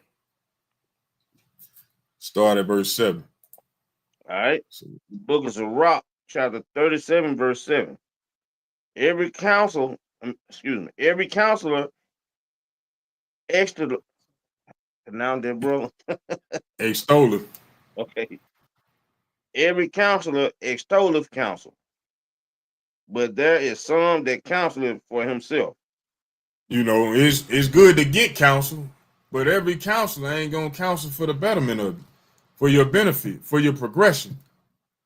There are some that counsel for themselves. They're gonna tell you what they want you to do for their own benefit. Now you ain't got to do that. You should do this. Read on. Beware of a counselor, and know before what need he have, for he will counsel for himself, lest he cast a lot upon thee. So you need to be aware of the people that you're going to get counsel for. You know what I'm saying? Don't go get counsel from individuals who ain't married on marriage. Because they might have the mindset of trying to break you up so they can get with your woman or get with your husband. And that didn't happen before. We all done seen it. You got to be aware of the people you getting counsel for. You know? You decide you want to get married, hey, you should get counsel before you do these things. You need to get word of instruction from those who have already been down that road before, so they can prepare you for the things to look out for. You know, so they can help you to question the things that you're going through. You need to seek counsel, you know. Seek counsel. But a lot of us, hey, we say the hell with that. We're going to lean on our own understanding. Can't nobody tell me nothing. Know what they need, know what they need, or let me read it again. Beware of a counselor and know before what he have need, for he will counsel for himself. A lot of people ain't going to give you counsel just for their benefit, to see you fall off, you know. But that would also go into the type of people that you hang around with, who you consult with. If you hang around with individuals that ain't going to help you to become better or stronger, hey, you need to check your circle. But if you got anybody that's trying to help build you, help you to progress in life, hey, you need to seek that counsel. All right. Jump to verse 14 right quick. Verse 14. For a man's mind is sometimes wont to tell him more than 7 watchmen that sit above in an high tower. So, you know, I done went over this verse a couple times, but this is basically just saying, to sum it up, that a man's mind be playing tricks on him sometimes. You know what I'm saying? He be thinking one thing when in reality it's something totally different. So you got to be mindful of what's going on at all times. And when you read, study, and apply, hey, these things become clear to you. Those are your superpowers. Those are your understanding, thus saith the Lord.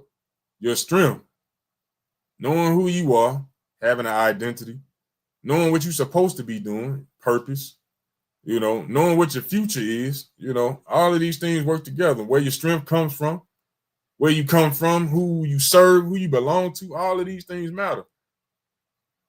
But if you just leaning on what you seen on TV, what you hear in the music, or what your woman telling you, hey, you're gonna fall the hell off, and your mind gonna be telling you to go against the Lord. Read on. Verse 15.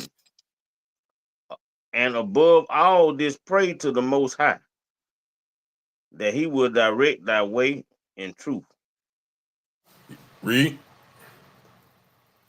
Let reason go before every enterprise, and counsel before every action. Enterprise is business. So let every reason go before business, and counsel before every action. So the Lord is saying, above this, pray to the Most High. That's what you read about in Proverbs chapter 3, verse 6. In all thy ways acknowledge the Lord, and he will direct thy path. Let go of the reason for your business. Hey, not saying, hey, quit everything. It's saying before you make a move, before you try to chase after business, establish business, hey, you need to get some counsel first. Anything that you decide to do in life, you need to get some counsel. Hell, you want to take a vacation trip, guess what? Get some counsel. Talk to somebody. Hey, how far is this? What is it like down there? What do they have going on? What do I need to be aware of? How much does it cost? What's the best way to get there? That's counsel. Got to watch out for when I Yeah. get. Let every reason go before enterprise. I want to get married. What should I be looking for? I don't want no surprise. What should I be thinking about? What's the ups and downs? These are the things. If you want to go buy a car, buy a house, talk to individuals that have done these things already, because it's safety in counsel. When you talk, you get understanding. You know what I'm saying? And it might give you a different perspective on things that you ain't never thought about, to give you understanding. I put it that way. But a lot of our brothers who are not built up, they don't do these things. They follow behind their mind, their heart, or the reasoning of a woman, of a wicked woman, you know. So a brother that's built up, he gonna be kryptonite, a weakening force to a wicked woman. Because as he strengthens himself, builds himself up, that wicked woman knows she ain't gonna be able to stand against him. All that wickedness that she had on her, guess what? He gonna drive it away. Just like that rod of correction on the child is gonna drive that hell up out of them. So that wickedness, hey, that strength of that brother through the words of the Lord is gonna drive them away, or drive that wickedness up out of them. Go ahead, King. And also, what that wicked woman got to realize, if as her husband gets stronger, like you said, she gonna want to run away, but not realizing if she stay, let him get stronger. Get what? He gonna make her stronger. That's right. But she gonna flee and find another weak man. Therefore, she gonna stay at a weak status herself. Her mind, she being strong, but in actuality, she gonna just stay weak because she ain't built up. Because she flee when the brother try to build himself up to build her. So she constantly. Right. All praise for that, King. Let's get Ephesians chapter 4, verse 14. You know what, I started at 13. All right. The book of Ephesians. Go ahead, King. Book of Ephesians chapter 4, verse 13. Till we all come in the unity of the faith and of the knowledge of the Son of God, unto a perfect man, unto the measures of the stature of the fullness of Christ. So until we all come into the unity, unto a perfect man, read. Verse 14, that we henceforth be no more children, tossed to and fro, and carried about with every wind of doctrine by the sleight of men and cunning craftiness, whereby they lie in wait to deceive. So while we waiting to be unified as a nation, hey, we can't be tossed to and fro as children, carried about with every wind of doctrine by the sleight of men and cunning craftiness. We got to be aware. We got to be alert, vigilant, on guard, constantly studying so can't nobody knock us off guard. You know what I'm saying? But when you're void of understanding, guess what? You're going to believe any damn thing that's blown your way. If somebody telling you, hey, Christ is white now, and you've been in the truth, and you ain't been building or studying, hey, you liable to go back into that. You liable to go back into the Christian church. You liable to go back into Islam. You liable to go back to being a 7-day Adventist or going back into the world being a nigga, regardless. You know, you liable to go back to any damn thing, celebrating Christmas, you know, and birthdays by the sleight of men and the cunning craftiness, you know, who lie and wait to deceive. See that? That's why as a strong man, as a built up man, hey, we can't be tossed to and fro. Can't nobody just throw a precept at us and have us jammed up where we don't know how to move. It's either we was weak or we was willing to follow in that motion anyway. That's what we really wanted to do anyway, to be deceived. We wanted to use that as an excuse to get the hell on. Or just to be in this woman's presence. Cunning craftiness, you know.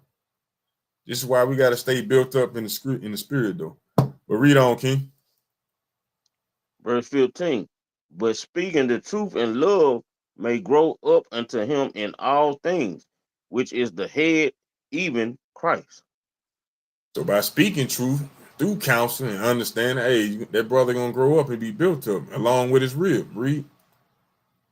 Verse 16, from whom the whole body fitly joined together and compacted by that which every joint supplieth, according to the effectual working in the measure of every part, maketh increase of the body unto the edifying of itself in love. See that? So basically what we getting into is that a built up man, he gonna do what these youngsters say today, stand on business. He ain't gonna be bending and breaking trying to service his woman, being a servant. You know what I'm saying? He gonna stand on business and do what's necessary. You know, so that the whole body will be joined together and compacted by which every joint supplieth according to the effectual working in the measure of every part, meaning putting in that work, building up the body, restoring your nation through the edification of itself in love. Meaning he got to teach. He know he got to build. He learning not for himself, but for others that seek learning. You know. Read on. Verse 17, this I say therefore, and testify in the Lord, that ye henceforth walk not as other Gentiles walk, in the vanity of their minds. So don't walk around thinking or having the mindset of a Gentile, you know, saying, hey, I'm not going to keep the commandments no more. I'm going to do it on my own. When the commandments say, hey, congregate together, you say, the hell with that. I'm going to just do it at home. Hey, you going against the commandment. You know, understand that. Don't be walking and moving and thinking in the mind of a Gentile, you know. But from there, let's go to Wisdom of Solomon, chapter 1, right quick. I'm going to try to speed it up.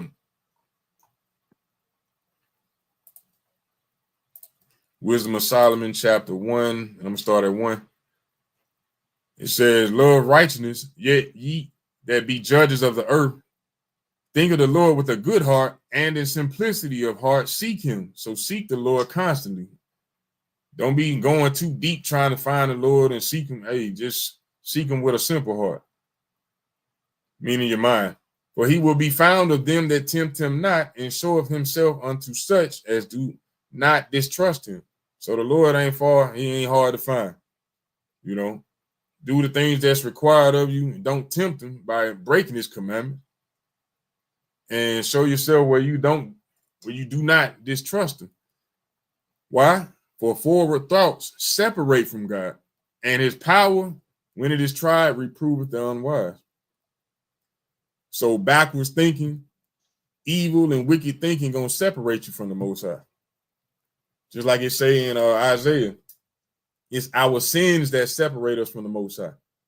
When we in a wicked mindset or we doing wicked deeds, hey, we gonna be separated from those who striving to walk in a righteous path, to do the will of the Lord.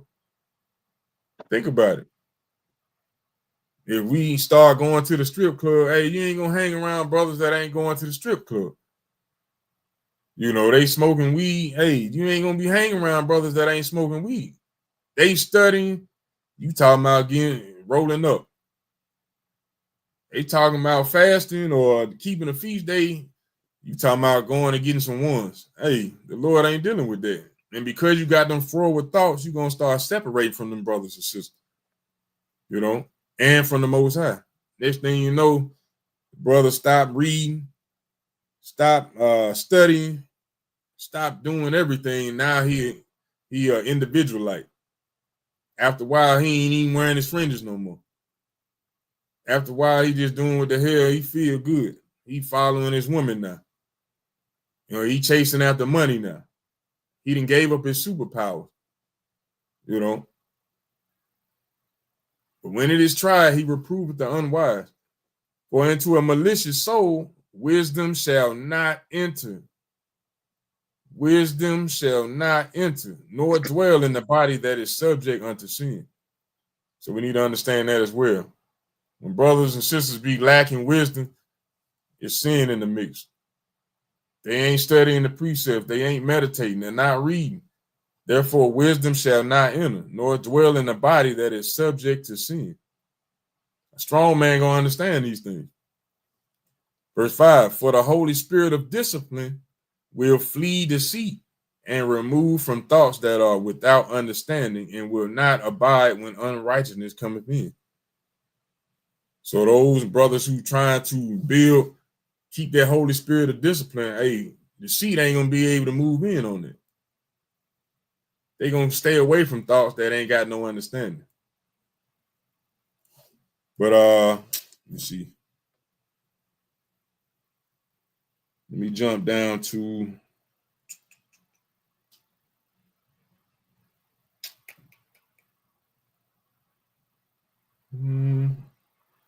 I'm gonna skip down to Sirach chapter 19, verse 24. I had a lot of precepts going into this class, but due to the time, try to shorten it up. Go to Sirach chapter 19, verse 24. We're gonna go into some of the characteristics of that strong man.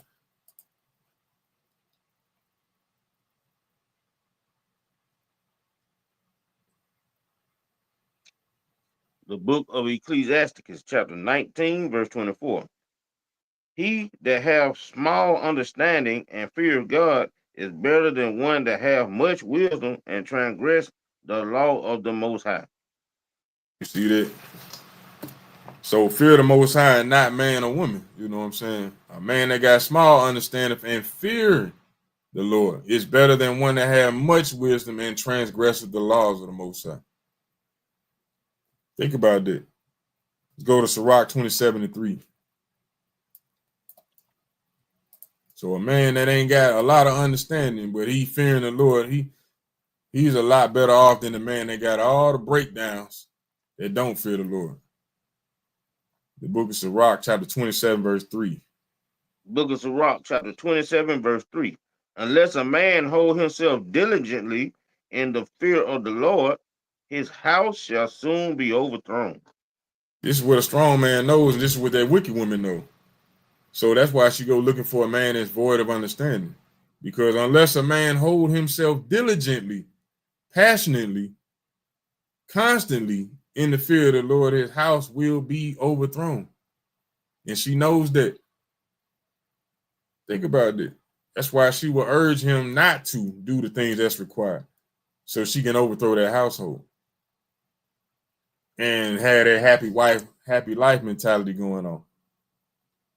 All right, from there, let's go to 1 Timothy chapter 3, verse 5. 1 Timothy chapter 3, verse 5. It's all part of being built up, brothers. Sisters, knowing what you need and what's supposed to be going on, you know. This is all for that. It's all love, but for the edifying of the body, so that we all know how to move. 1 Timothy chapter 3, verse 5. The book of 1 Timothy chapter 3, verse 5. For if a man know how to rule his own house, how shall he take care of the church of God? So if a man does not know, if he does not know how to rule his own house, how he going to take care of the church of God?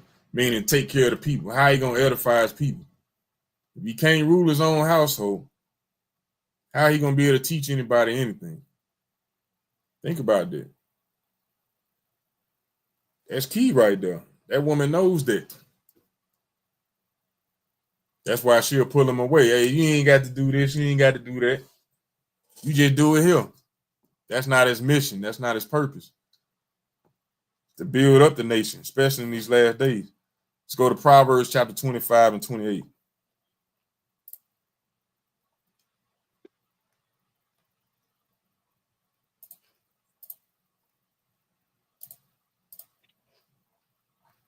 Book of Proverbs chapter 25 and verse 28.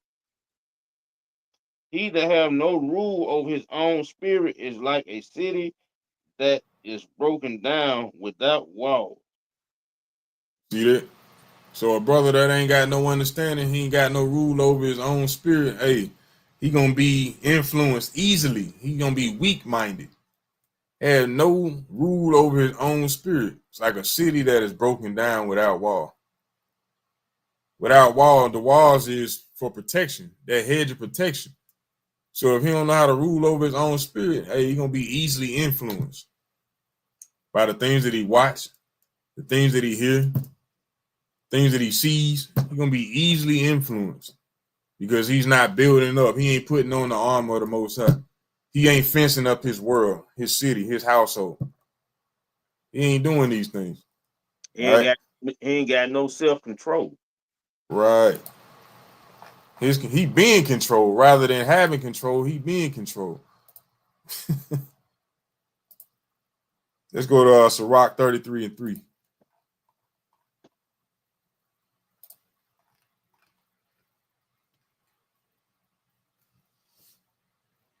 The book of Sirach chapter 33, verse 3. A man of understanding trusteth in the law, and the law is faithful unto him as an oracle. See that? A man that's built up, he gonna trust in the law. He ain't gonna trust in what his women say. You know what I'm saying? What the kids tell him, he gonna trust in thus saith the Lord. And the law is faithful unto him as an oracle. Right. See that? If his woman got understanding, guess what she gonna be speaking? The oracles of God. Doing and fulfilling her purpose, building them up. You know what I'm saying? To continue to strive on to save his people, not to pull him away from his mission. You know. Let's go to 1 Peter chapter 5, verse 2.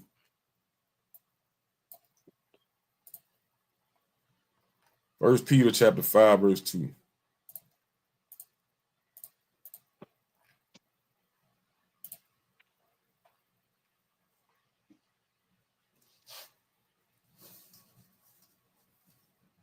First Peter chapter 5, verse 2.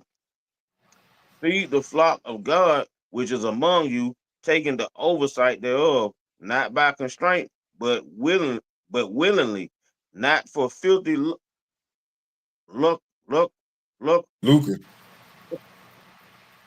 not for filthy lucre, but of a ready mind. So this is the job of a built-up brother in his truth, in his understanding. It's not just feed what's in your own household. You got to feed the flock of the Most High, or Yahweh Shem Yahushua, which is among you. You got to constantly feed your people, meaning you got to build them up, give them the bread, the understanding of the word, give them the milk of the word, constantly building them up. It's not just for you and your household. You got to build up the brothers and sisters of the nation of Israel. If you got understanding, you're supposed to be giving it back. Add none to that. You get counsel, wise counsel, you're supposed to add on to it and be able to regurgitate and give it back to the people to help them to grow. Right. Feed the flock. Like, and because it's not fair for you as a Israelite brother to know and not want to share it amongst your brothers. That's being selfish. Right. And I think it's a penalty for that. Mm-hmm. No. 34, 13. We got to do just like our enemies. They find something out, they spread it to their brothers. They know loopholes to get around stuff. They spread it to their brothers. They don't try to withhold. They try to help all their brothers out. That's the same with people. When we learn about this truth, we got to let our brothers know. Because if we don't tell them, they won't know it. Right. They're not going to find out that they Israelite through Joel Osteen. They're going to find out they're Israelite through Brother Ananias and some of these other brothers. That's how they going to find out that all of who know that we Israelite, we did not learn that from one of our enemies. We learned that from another brother. But you got That's right. All the elders that been in this truth for decades, you know what I'm saying, teaching and hitting the highways and byways, spreading this gospel all around the four corners. That's who we learning from. So as we learn, we sign up for that penny laboring in the vineyard. And that's what we all gonna do, Lord willing. You know what I'm saying? Me, Brother Ezekiel, the sisters as well. We're gonna continue to build up to get his word out, you know. All right. Let me got another video right quick. Which one it is?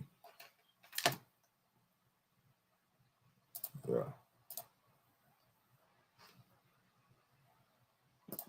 Been intimidated by this type of guy, and your girl got the answers for you. Let's get into it.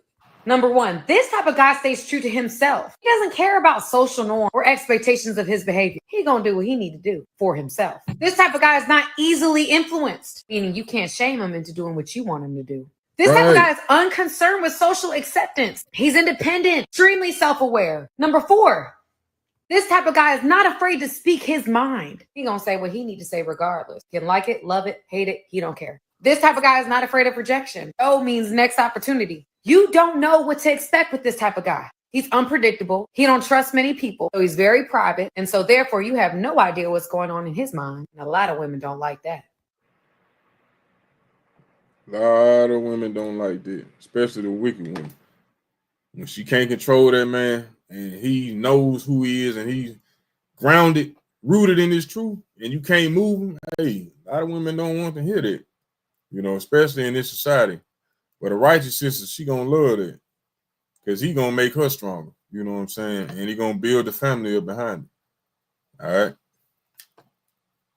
Let me find, I got one more, then we'll get up out of here.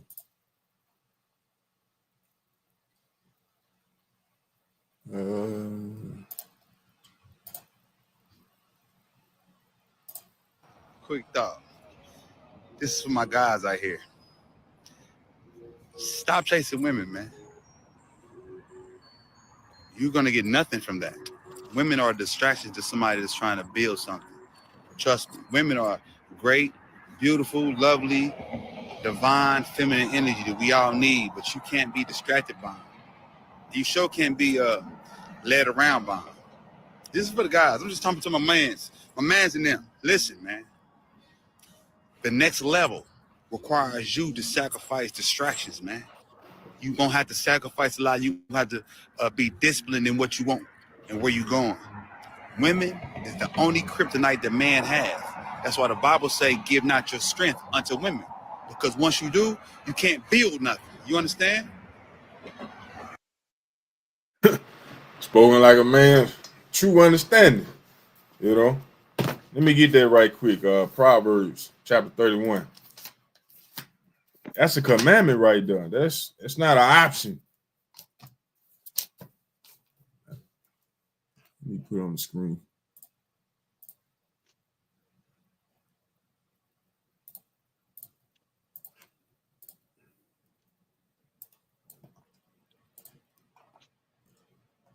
Proverbs 31, and I think it's 3. Yep. The book of Proverbs, chapter 31, verse 3. Give not thy strength unto women, nor the ways to which destroyeth kings. See that? That's a commandment right there. Don't give your strength unto women, meaning your strength, your energy, everything, like we were reading in 2nd Ezra, how men go to war, they'll go and fight against lions, go in dark caves, seeking this and that, just to get a strength over, get a authority over, get a well-being, get a health over unto women. Nor thy ways to that which destroyeth kings. You giving your understanding, you giving up your superpowers, you giving up your peace, you giving up your soul just because somebody said they like you, or willing to give you a little conversation. Might even let you hit a couple times. You giving up your strength, doing wickedness, and now you become a servant. You begin to err, to sin against the Most High. You pull away from the Most High because now you having forward thoughts. Now you are separated from the Most High. You separate from your brothers and sisters because you're being easily influenced, being tossed to and fro by every wind of doctrine. You're void of understanding, therefore you were sought out to be manipulated. You seek not counsel, and you end up in chaotic situations in a house of hell, and you wonder why. Let's go to Sirach 34 and 13. Because you've given your strength unto women, and you forsaken the ways of the Most High. Just because you can pick the book up and open it and read it, don't mean that you applying the things that's written therein. What I read, what I did, nah. You got to study and apply and seek counsel. Sirach chapter 34, and we're going to start at verse 13. Sirach chapter 34, verse 13. The spirit of those that fear the Lord shall live, for their hope is in him that saveth them. So the spirit of them that fear the Lord, they're going to live. Read. Whosoever feareth the Lord shall not fear nor be afraid, for he is hope. See that he ain't fearing that she going to have an attitude. She ain't going to give him none. She ain't going to call him or text him back. She going to have a screwed up face. He ain't fearing that. That brother that's built up, he fearing the Lord. Read. Blessed is the soul of him that feareth the Lord, to whom doth he look, and who is it, and who is his strength. Read. For the eyes of the Lord are upon them that love him. He is their mighty protection and strong stay, a defense from heat and a cover from the sun at noon, a preservation from stumbling and a help from falling. See that the eyes of the Lord are upon them that love him, that constantly seek his word, that strive to keep his commandments. The Lord watching out, looking over them. You know what I'm saying? He's a place of refuge, protection from adversity, from affliction. For those that avoid his counsel, his word, hey, you basically stepping out from that hedge of protection. And you wonder why you end up in chaotic situations. Why you getting the damn Heisman put on you. You know what I'm saying?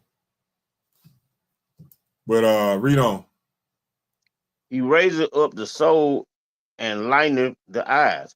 He giveth health, life, and blessings. See that? So when you focus on the Lord, he going to raise your soul up, build you up. Lighten your eyes, meaning illuminate you, help you to see what you couldn't see before, and give health. Because when you start seeking the Lord and understanding this word, you're going to want to live a better life. So your health is going to increase. Going to prolong your life because you learn to eat the right things. And too much of anything is bad for you. So you got to do everything in moderation. That's what the Lord tells you. And you will be blessed. Why? Because you read. Revelation 1 and 3. When you read, you're going to be blessed. The Lord tells us to give attention to reading. The only way we're going to learn his word is by reading. We can't just listen to somebody else talk about it. We have to read. So all of these things come to a man of the Lord who fears the Lord and not his wife, not his women, or not the ways of this world. So once again, you know, I had a lot of different precepts I wanted to go into, but class kind of ran long. But brother, you got anything you want to add? No, sir. You got it. Okay. You got it. But Lord willing, you brothers and sisters learn something tonight. Once again, today's class was called A Built Up Man is Kryptonite to a Wicked Woman. We pray and hope that our brothers get built up constantly and that our sisters who are moving in a wicked spirit, you know, repent and strive to build yourself up, you know, get back into action. Do the things that's required. You know, we do these things out of love, but they must be spoken about nonetheless. Appreciate you brothers and sisters tuning in as always. You know, share this content, like, comment, subscribe if you haven't already done so. But at the end of the day, remember to pray for your brothers and sisters who are scattered around the world. Those who are out there on the west side of the world, over there in Cali, you know, going through them fires or whatnot. Hey, praise to the Lord that they are safe. You know what I'm saying? You got camps out there as well. Israelites out there nonetheless. Hey, we got to pray for our nation day in and day out. But on that note, we pray and hope that you brothers and sisters learn something. I'm Brother Ananias. Brother Ezekiel. We are A.O.I, the Awakening of Israel. And we say shalom, shalom, peace and greetings to you all, and we out. Shalom.